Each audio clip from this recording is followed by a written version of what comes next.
de este proceso durante mucho tiempo y a quien el Fondo de Adaptación debe agradecer todo el apoyo y toda la colaboración que le han brindado a este proceso que culmina una primera etapa ahora con la contratación de los estudios y diseños para el Canal del Dique.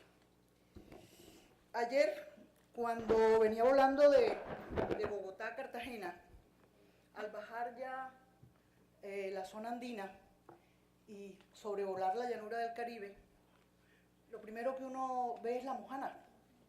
Y de pronto, cuando comienzo a detallar lo que está debajo, reconozco los sistemas de drenaje, de manejo de agua, de los cenúes. Ustedes, la mayoría de los que están aquí presentes, saben de qué estoy hablando. La emoción fue enorme, obviamente, al pensar cómo habitantes de esta región, hace más de 1000 años, estaban manejando de manera integral los diversos usos del agua. Y también fue inevitable, manejando el agua, con sus diversos usos y posibilidades. Y también fue inevitable pensar en este foro de hoy y pensar en el proyecto en el que estamos todos comprometidos hoy. Las similitudes son obvias. Entonces, para mí fue, digamos, como una señal muy interesante. Bueno, vamos al grano. Yo soy Carmen Arévalo y represento como gerente del Fondo de Adaptación la entidad responsable de la reconstrucción de la infraestructura del país afectada por el fenómeno de la Niña y también de controlar la prolongación de sus efectos con intervenciones orientadas a la mitigación y a la prevención de riesgo. Para el cumplimiento de este mandato tan importante, tan amplio, tengo bajo mi responsabilidad la ejecución de 9.3 billones de pesos. De esos 9.3 billones de pesos, 1.02 billones. Eso quiere decir 1 millón de millones más 20.000 millones de pesos destinados a la ejecución del proyecto que hoy nos ocupa en este foro, la restauración integral, resumiendo, del sistema del Canal del Dique. En ese sentido, es un compromiso del gobierno nacional, ¿ya?, el apoyo y la continuidad de este proyecto. El señor director del Espectador lo señalaba como ojalá esto en algún momento no se vaya a frenar. No, no se va a frenar. Hay unos recursos destinados por el gobierno nacional para la reconstrucción y específicamente para el proyecto del Canal del Dique. Obviamente que la ejecución de estos recursos de una manera efectiva y transparente implica una enorme responsabilidad para la institución que dirijo y la obligación ineludible de aplicar no solo los principios de contratación estatal, celeridad, eficiencia, oportunidad, sino también un ejercicio riguroso de planeación y estructuración, de modo que se le pueda dar una solución definitiva e integral a la problemática del área de influencia del canal y de la gente que lo habita, más allá de los problemas de navegabilidad, de control de inundaciones y de otros impactos muy evidentes que produce el canal y las intervenciones en el canal.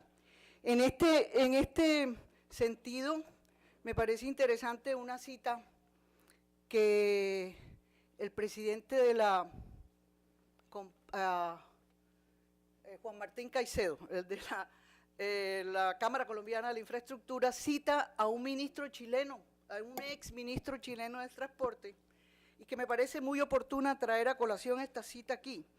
Dice: los proyectos complejos no son tarea de un solo gobierno, sino un asunto de Estado. Por ello, las obras no pueden estar sujetas a los ciclos electorales y deben estar blindadas del juego político. Eso es exactamente la posición del gobierno nacional con relación a este importante proyecto. Este no es un proyecto de gobierno, este es un proyecto de Estado de interés de toda la nación. Entonces, eso como elemento fundamental de posición de gobierno del presidente Santos con relación a este proyecto. Muy bien, entonces les quiero ya contar un poquito cómo ha sido el proceso de estructuración y contratación, los tiempos que nos hemos tomado. Nos han criticado muchísimo, pero allí también recuerdo una cita del doctor Mogollón el domingo pasado también, que decía que los gobiernos tienen prisa y quieren hacer las cosas rápidamente. Nosotros nos hemos tomado el tiempo necesario para que este proyecto salga impecable. Toda esta fase inicial de estructuración y contratación de este proyecto. Ustedes saben, así repasando rápidamente, en diciembre del 2010, luego ya de la mayor manifestación de la tragedia invernal, que fue la ruptura del dique, el gobierno nacional desarrolla toda una estrategia para atender esa emergencia y concretamente se crea el Fondo de Adaptación y se le da el mandato al Fondo de Adaptación de atender el proyecto Canal del Dique. En septiembre del año siguiente, 2011, se postula ante el Consejo Directivo del Fondo por parte de Cor Magdalena, actor muy importante en este proceso, se postula el proyecto Canal del Dique y es allí donde en octubre, o sea, un mes siguiente, se le da la aprobación formal a este proyecto y se le asigna la suma que les hablaba al principio, 1.02 billones de pesos para la solución. Inmediatamente el fondo comienza a hacer una especie de sondeo de mercado, comienza a indagar, a pedir manifestaciones de interés de firmas de todo el mundo. Nos interesaba obviamente que los que vinieran a hacer estos trabajos fueran los mejores.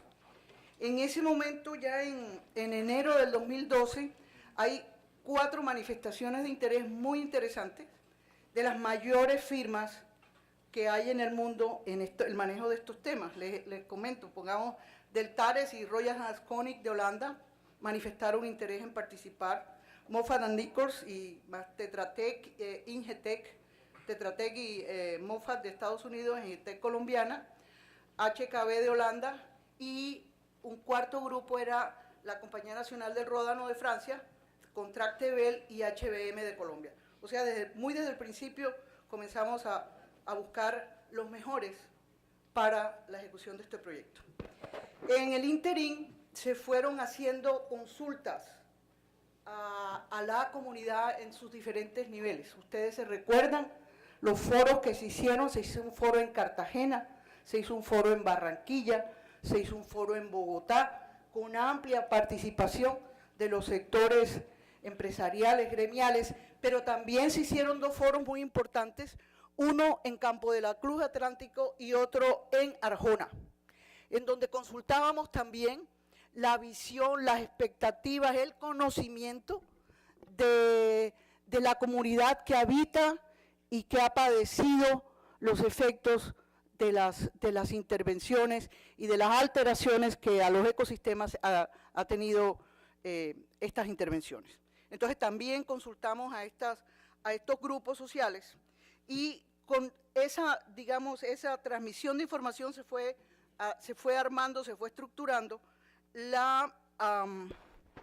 el contenido, los alcances de este proyecto. También, obviamente, una actividad muy importante que desarrolló el fondo fue la coordinación entre todas las entidades de gobierno involucradas o responsables de diferentes aspectos a mirar en la búsqueda de solución de esta problemática.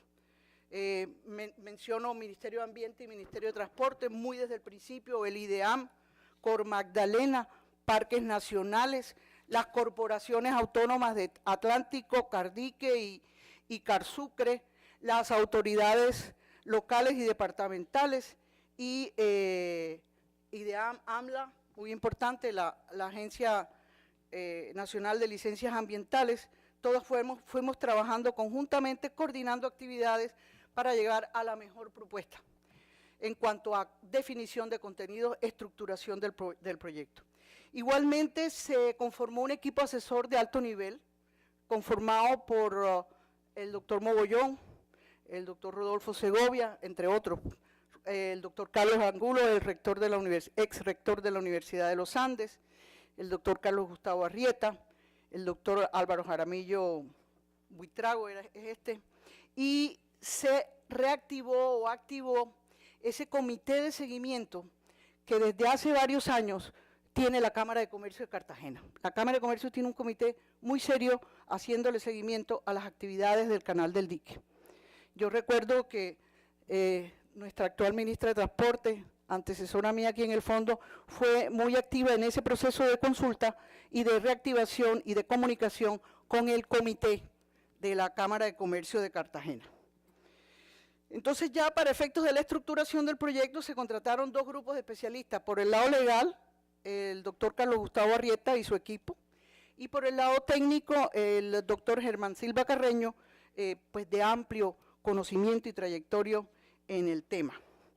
El resultado de todo ese proceso fue la producción de unos términos de referencia o términos y condiciones contractuales que les llamamos en el Estado, definiendo alcances, objetivos, requerimientos de personal, especialización, tiempos mismos de ejecución. En la medida que definíamos un alcance también se estaban estimando unos tiempos. Estos 25 meses que se va a tomar la elaboración de estos estudios y diseños son producto de todo este análisis. Se requería, este proceso tomó este tiempo porque se requería liberarnos del cortoplacismo, como mencionaba. Hay pocos estudios serios y el gobierno va deprisa. No queríamos caer en la misma situación y creo que no caímos, ¿ya? Y también otra cosa muy importante, no queríamos que este fuera el estudio número 24, ¿ya? Recuerden que se mencionan 23 estudios sobre el Canal del Dique. Este no debe ser un estudio más. Este es el estudio definitivo en donde vamos a encontrar las soluciones de fondo que esta problemática múltiple, compleja, necesita. Entonces, este no es el estudio número 24. Obviamente que con todo este proceso que buscábamos, además de lo que les acabo de mencionar, primero asegurar la integridad de la solución. Aquí hay un referente muy importante que no he mencionado, y es una resolución que en el 2010 saca el Ministerio de Ambiente, la resolución 2749, que define los objetivos primarios del plan de manejo hidrosedimentológico del Canal del Dique. Ese es un insumo muy importante en toda la preparación de estos términos de referencia para contratar los estudios. También que buscábamos con todo este proceso la participación y contratación de los mejores, ¿ya? En ese sentido, el proceso ya de la licitación tuvo un cierto alargue en la medida que íbamos contestando respuestas, aclarando dudas, facilitando hasta cierto punto la participación de los mejores sin llegar a ser tan laxos en los requerimientos que se nos metieran firmas que realmente no tenían la capacidad para hacerlo, el golpeado, para hacerlo en los mejores términos, como lo requería el país.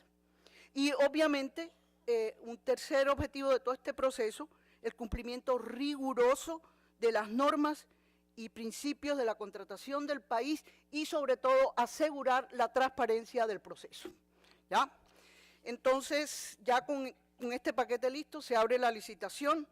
La licitación se abre en octubre del año pasado, sin embargo, desde el mes anterior, desde agosto, del 2012, se cuelgan los prepliegos, se comienzan a recibir